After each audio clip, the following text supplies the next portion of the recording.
Hello everyone, my name is Cynthia Chen and my policy proposal is on the current state of the global uranium market, and specifically it will analyze the Megatons to Megawatts program and an alternative policy proposal. During this presentation, I will go over a general background and literature overview, then move into formally introducing you to the proposal, go through the justifications and risks, and finally a conclusion. Starting off with an overview of the nuclear industry, on the right side of the slide, you will see two images that summarize what nuclear energy is and how it is formed. Nuclear energy comes from splitting isotopes in a reactor to heat water into steam, turn a turbine, and eventually generate electricity. When the reactor is running, the fuel is arranged in fuel assemblies, which are sets of sealed tubes that hold ceramic uranium pellets. Nuclear technology was first explored in the United States in the mid-20th century as a wartime strategy to develop an atomic bomb. In the mid-1950s, nuclear-powered generated electricity was opened up to the private industry, and today, almost all commercial reactors are owned by private companies.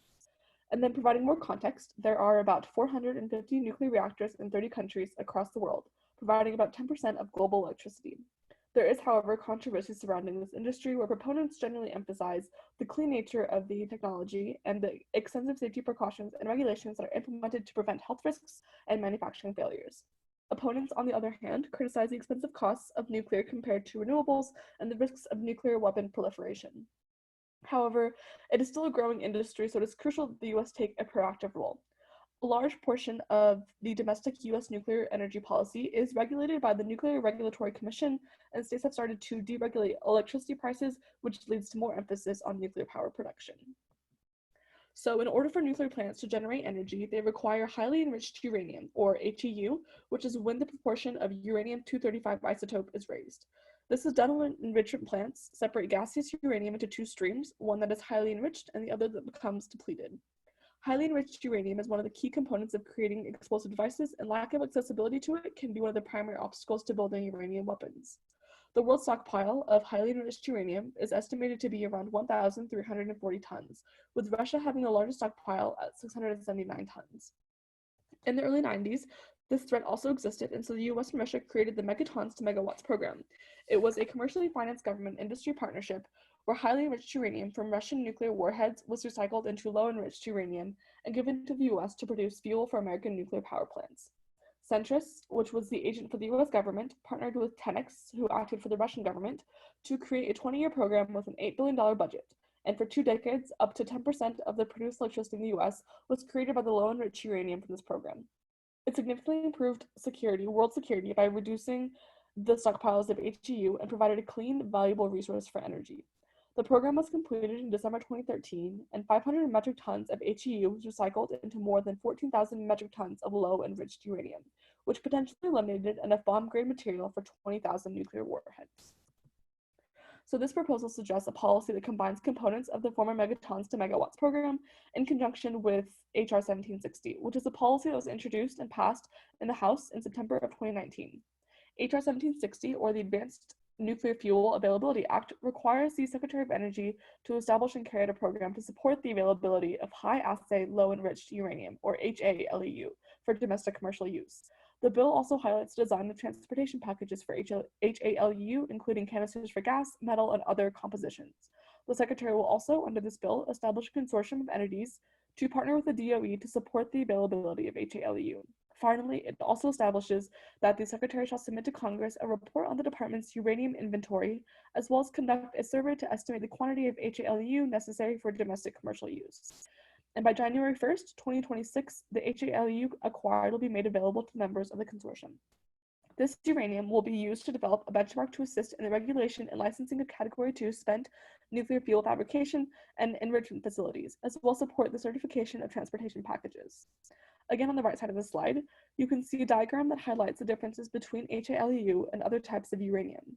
HALEU contains about 5 to 20% of the U-235 isotope, while low-enriched uranium contains about 3 to 5%, and highly enriched uranium contains over 90%. And with increasing developments in nuclear technology, most nuclear reactor concepts actually require HALEU instead of just low-enriched uranium as a fuel source because of this higher concentration, indicating that the demand for HALEU will only continue to rise. The implementation of the overall proposal would include combining the section of HR 1760 that establishes a consortium of entities with the former Megatons to Megawatts program and all that is highlighted in blue on this slide.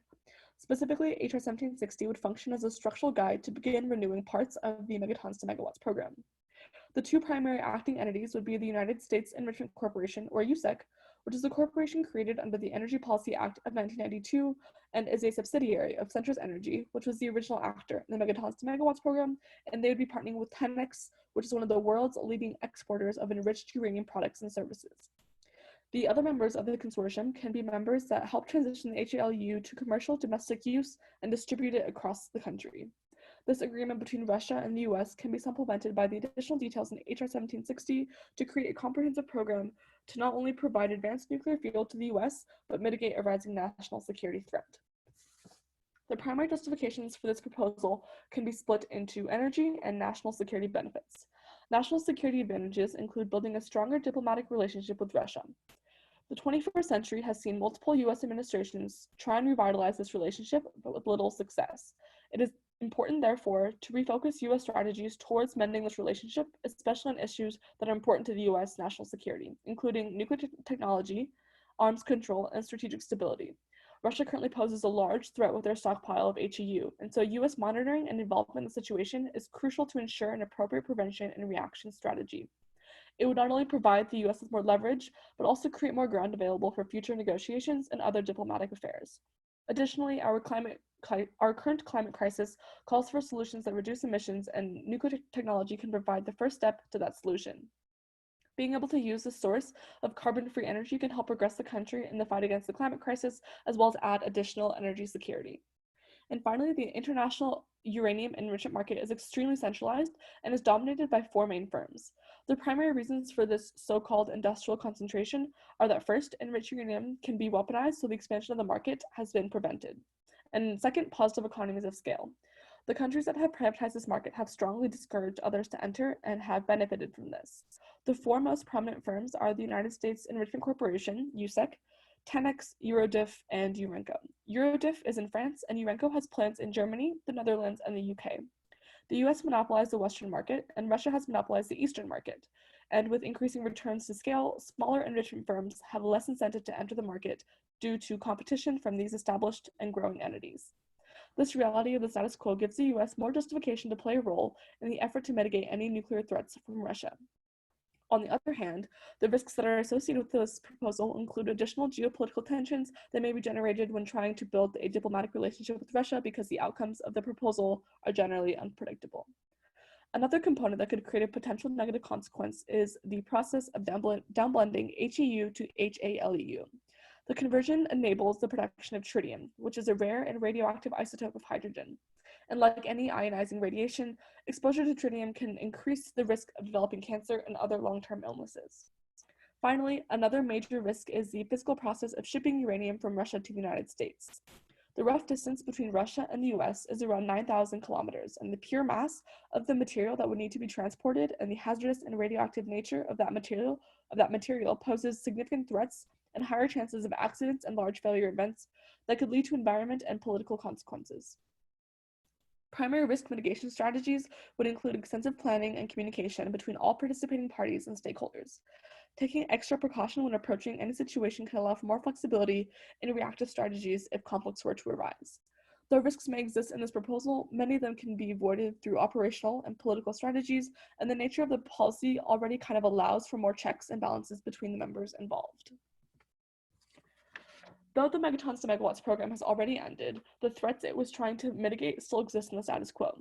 Russia's stockpile of highly enriched uranium remains one of the largest in the world and creates significant national security threats for the US, as well as international risks, due to the potential of nuclear proliferation. This proposal provides a plan for the US to take an active approach not only address this nuclear weapons risk, but also gather momentum for a pathway towards reducing the effects of the climate crisis. The new magnitude and urgency in both of these issues calls for more strength in the approach to addressing these problems. Using the guidelines in HR 1760 to outline a structure for the Department of Energy to obtain high-assay, low-enriched uranium through a renewal of the Megatons to Megawatts program creates that comprehensive solution that begins to make progress in improving the status quo. This bill can also create more accountability methods as well as define regulations to help monitor and evaluate the progress of the effort. Modifications or further improvements to this proposal could include the involvement of other uranium firms that are prominent in the market, including Eurodif and Urenco, which were the two European firms mentioned earlier. More parties involved can expand this program into a global movement in reducing the HEU stockpile and developing the nuclear industry more securely. Furthermore, this proposal can also extend to additional countries with large stockpiles of HEU, such as Iran, China, or countries in the European Union. And with strategic political methods and the development of relationships, implementation of this policy can mitigate the impacts of all the potential risks, as well as make progress towards all of the stated goals. That's the end of my presentation. I hope I answered the questions that you may have had. Thank you.